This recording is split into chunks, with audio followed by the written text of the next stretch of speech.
Most of the time, a parent will go through crazy lengths to protect their child when they believe they're in the right. However, they're not always in the right. Here are a few stories just about that, parents abducting their own children. If you want to see more videos like this, please subscribe, and don't forget to click the notification bell and like this video. When parents go through a divorce, it can be hard on the child. Most of the time it is hard on the child. However, if the parents take the right precautions, it can make the change a lot easier on the whole family. Shannon Wilfong and Michael Chekhov had been in a relationship for quite some time, but their relationship was not the healthiest. They'd been through more rough patches than normal and were considering breaking up when they found out Shannon was pregnant. So they decided the best course of action was to stay together and try to work things out. They found out that Shannon was pregnant with a boy, who they named Ricky, and things seemed to be going pretty well for a short time, until it wasn't anymore. Shannon and Michael realized their relationship was not working out as they had hoped, so they divorced. This was hard on Ricky, but both of his parents went to court and made a good custody agreement that they both agreed on. Things were going well for them, although things were still a bit rocky between Shannon and Michael. Everything started to go downhill as soon as Michael got sent out on deployment to West Frankfurt. Michael had been part of the National Guard since 1982, but this deployment was one of the hardest for him because he had to leave his son behind. Military parents can still be great parents even though they're miles away, and Michael did his best to stay in contact with Ricky, parenting him from afar. And even though Ricky missed his father dearly, he knew he would see him again, or so he thought.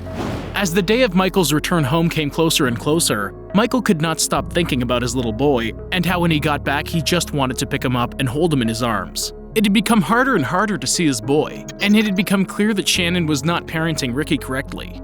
Ricky had become a victim of poor parenting and bad conflict management skills. Shannon then turned her back on the custody agreement she had made with Michael years prior. This led to a court hearing, where Michael was hoping the judge would force Shannon to obey the custody agreements they had made. However, when the date arrived for the court hearing, Shannon didn't show up, which led to Michael getting temporary custody over Ricky. Before Michael could even bring his son home with him, Shannon and Ricky vanished into thin air. In November of 2007, both Shannon and Ricky were listed as missing people, and a warrant was put out for Shannon when it became clear she had abducted Ricky.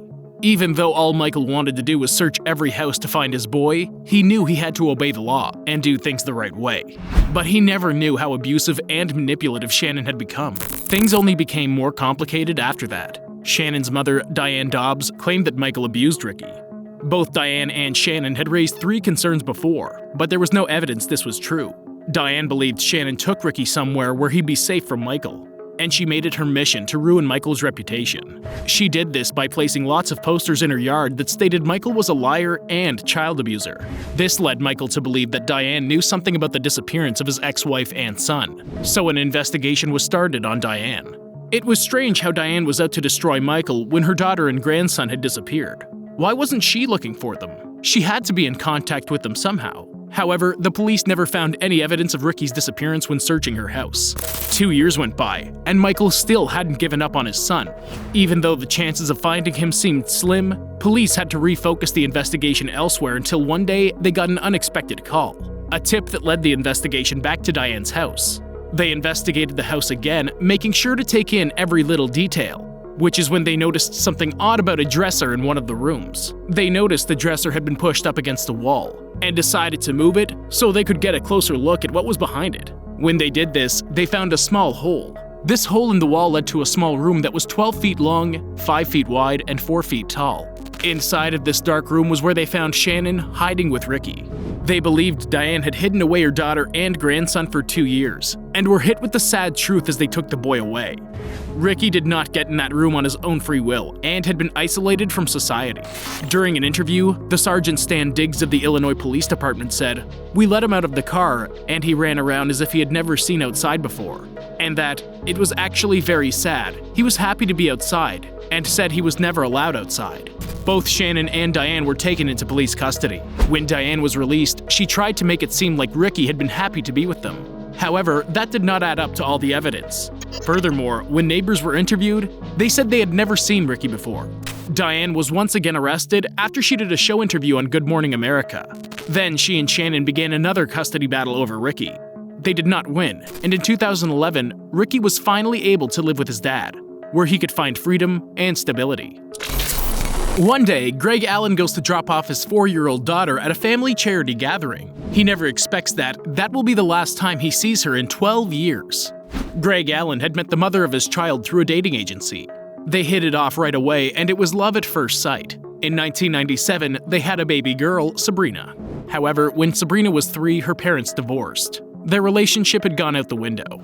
Dara, the mother, and Greg fought for custody over Sabrina, but the courts thought it was in the child's best interest that she stay with her dad and just visited her mother.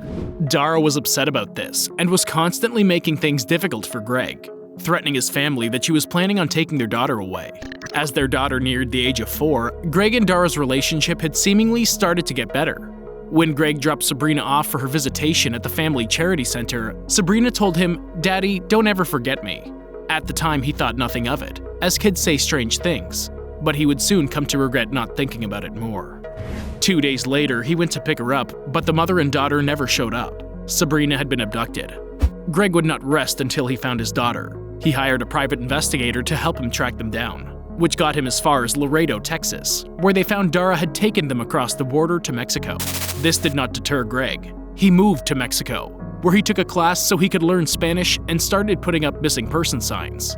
In 2003, a teacher revealed that Sabrina, now under a false name, confessed to her that she missed her dad and that he lived in Texas where she could not see him. The teacher was also concerned as Sabrina did not know Spanish. This led authorities to them. However, by the time police arrived, Sabrina had vanished once again with Dara.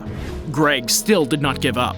He returned to the language school so he could continue his search for his daughter. Along the way, he found love again in his teacher, and they had kids of their own, but he never forgot Sabrina. In 2014, the private investigator finally had a breakthrough tip, and after 2 weeks, he found Dara and Sabrina. They were 80 miles east of Mexico City. Dara was arrested, and Sabrina was taken back to the US after 12 years. However, she did not want to see her dad. Dara had told her that her dad had committed suicide.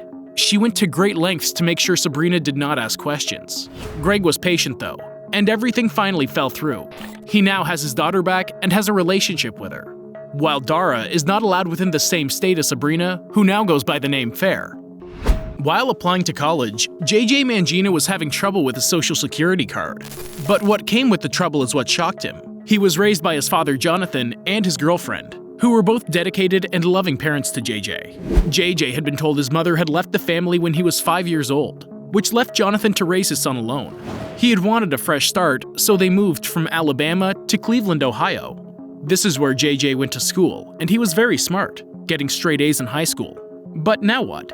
Well, he started working on his college applications with the help of a school counselor. The counselor noticed there was something off with JJ's social security number. So he double-checked the number and discovered that the card number actually belonged to a boy named Julian Hernandez, who was listed as missing, along with the boy's father, Bobby Hernandez. This made the counselor question things as it would anyone. When Jonathan was confronted about this, he committed that he was the true Bobby Hernandez, which meant that JJ was Julian. In 2002, JJ's mother asked for Bobby to babysit their little boy. They were separated but lived in the same apartment complex building. This made it easier to share custody, and there had never been any reason to fear that one of them would abduct JJ. However, this time was different. When she dropped JJ off at his dad's, he packed all of his belongings up, took out all of the cash in his bank account, and packed the bare essentials for JJ, which included a few pairs of clothes, a stuffed animal, and a blanket of JJ's. Finally though, JJ's mother caught a break in the case when he applied for college. And in 2015, Bobby was arrested and charged with child abduction and documentation tampering when he made a false birth certificate for Julian that named him JJ. Julian was in shock. His mother hadn't abandoned him or ran away. In fact, she had been looking for him this whole time, and the family was finally reunited.